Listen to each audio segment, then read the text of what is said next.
ചായ ഉണ്ടാക്കിയാലോ? അതും സിനമൺ ചായ ഉണ്ടാക്കിയാലോ? അപ്പോൾ കുക്കിങ്ങിന്റെ ആദ്യ പാഠം തന്നെ എന്ന് പറഞ്ഞാൽ ചായ ഉണ്ടാക്കാനാണല്ലേ. അപ്പം ഞാൻ ആദ്യം ഏലക്ക എടുത്തിട്ടുണ്ട്. ഏലക്ക ഇട്ട് കൊടുത്തു. ഞാൻ യൂസ് ചെയ്യുന്നത് സിനമൺ പൗഡർ ഇതാണ് കേട്ടോ.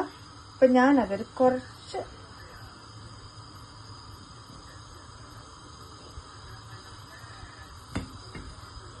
കുറച്ചിട്ട് കൊടുത്ത് ദാറ്റ്സ് ഇറ്റ്. അപ്പം ഇതാ വെള്ളം ശരിക്കും തിളയ്ക്കാറായി. ആ ടൈമിൽ നമ്മൾ എന്താ ചെയ്യേണ്ടതെന്ന് വെച്ച് കഴിഞ്ഞാൽ ഞങ്ങൾ ടീ ബാഗാണ് യൂസ് ചെയ്യുന്നത്. അപ്പോൾ 2 ടീ ബാഗ് ഞാൻ ഇട്ട് കൊടുത്തു കേട്ടോ. അപ്പോൾ തിളയ്ക്കണ വരെ നമുക്കൊന്ന് വെയിറ്റ് ചെയ്യാം. കണ്ടില്ലേ, ചായ ശരിക്കും തിളച്ചിട്ടുണ്ട്. നന്നായിട്ട് തിളച്ചതിന് ശേഷം നമുക്ക് ഓഫ് ചെയ്യാം. ഞങ്ങളിവിടെ യൂസ് ചെയ്യുന്ന മിൽക്ക് ഇതാണ് കേട്ടോ. നമുക്ക് മിൽക്ക് ആഡ് ചെയ്ത് കൊടുക്കാം കേട്ടോ.